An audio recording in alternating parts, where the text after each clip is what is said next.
মুসলমান করেন, যখন স্বাস্থ্যসাথী কার্ড দেন তখন কি হিন্দু মুসলমান করেন? রূপশ্রীর টাকা যখন পান তখন কি মমতাদি হিন্দু মুসলমান করেন? আবার যখন আজকে সকালে খবর পেলাম যে আমাদের ঘোড়ার কবরস্থান থেকে গোপালপুর তেমাকা পর্যন্ত রাস্তা 2 কোটি টাকা ব্যয় হচ্ছে, তখন মমতাদি হিন্দু মুসলমান করেন? যখন আমাদের গোয়ালপাড়ার রাস্তা হয় মমতাদি হিন্দু মুসলমান করেন? ওখানে হিন্দু মুসলমান একসঙ্গে যাতায়াত করে না? এই কথাগুলো দয়া করে ভাববেন। আমার কথাগুলো শুনতে খারাপ লাগছে, কিন্তু এখন আমি খারাপ কথাই বলবো। কেন করব? কেন?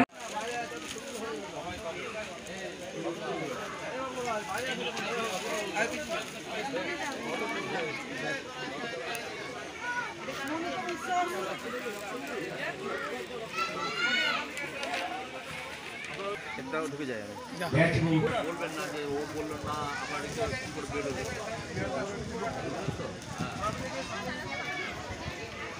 লাইনে এখনো আধ ঘন্টা ভালো রাখবেন, আধ ঘন্টা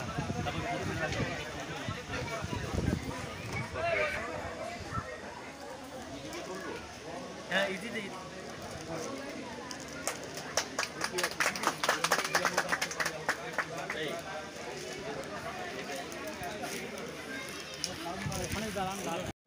প্রদীপের শিখা যেন সারা নসরতপুরে পৌঁছে যায়।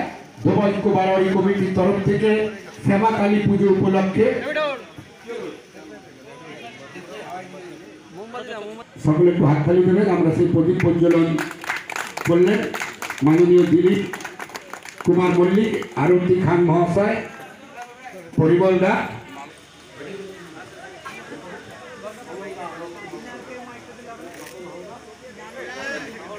এবার আমরা মাল্যদান করব রতন হালদারের প্রতিকৃতিতে।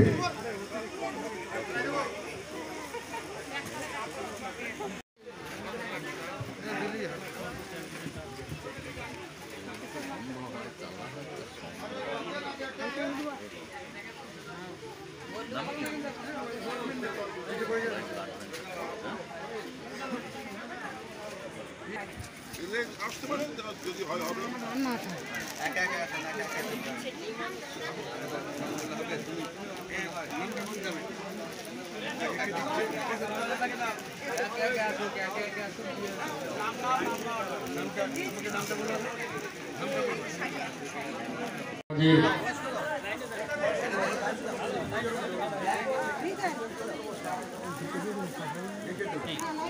সনাতন ভাই তুলে দিচ্ছেন।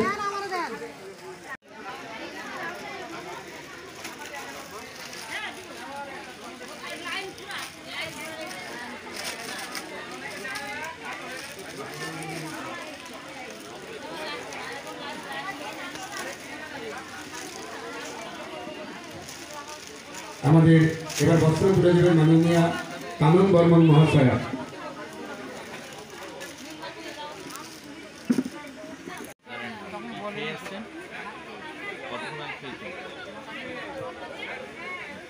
কোনো ওষুধ খান না তো?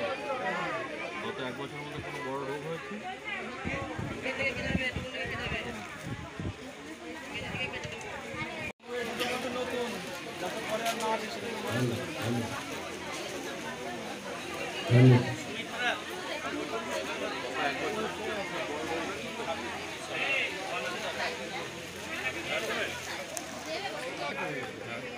আগে কত করে রক্ত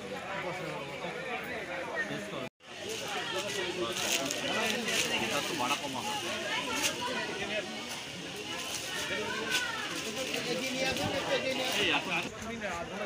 সব জাম হয়ে গেছে।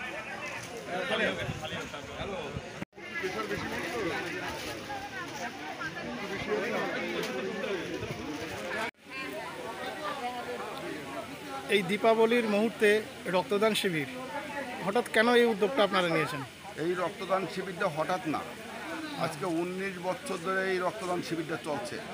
এত লকডাউন গেছে, অনেক জায়গা অনেক রক্তদান শিবির বন্ধ হয়েছে, কিন্তু আমার এই ধোবা ঐক্য বারোয়ারির রক্তদান শিবির কোনোদিন বন্ধ হয় নাই। আজকে 19তম বছর ধরে এই রক্তদান শিবির চলছে, আর রক্তদান শিবিরের সঙ্গে সঙ্গে দুস্থ লোকদের বস্ত্রদান করা হচ্ছে। আপনার এই কালী পুজোর সময় হঠাৎ করে কেন এই রক্তদান শিবিরটা করছেন? ধরেন এই কিছুদিন আগে আমাদের শারদীয় দুর্গাপূজা শেষ হলো, আমরাও এখানেও দুর্গাপূজা করি, সবাই আনন্দতে নেচে উঠি। কিন্তু এই দুর্গাপূজার পরই 20 দিনের মাথায় আবার ফিরে শ্যামা কালী পূজা। এই দুর্গাপূজার কালী পূজার মধ্যে রক্তের একটা সংকট থাকে, তাই আমরা ধোবা ঐক্য বাড়ির থেকে সিদ্ধান্ত নিয়েছি যে সংকট মিটাইতে দুর্গাপূজা কালী পূজার মধ্যে যে শ্যামা কালী পূজার আগের দিন আমরা এই রক্তদান শিবিরটা করব। এটা 19 বছর আগের সিদ্ধান্ত, এখন এই একইভাবে আমাদের এই রক্তদান শিবিরটা চলছে। আচ্ছা, আপনার নাম? অমল হালদার।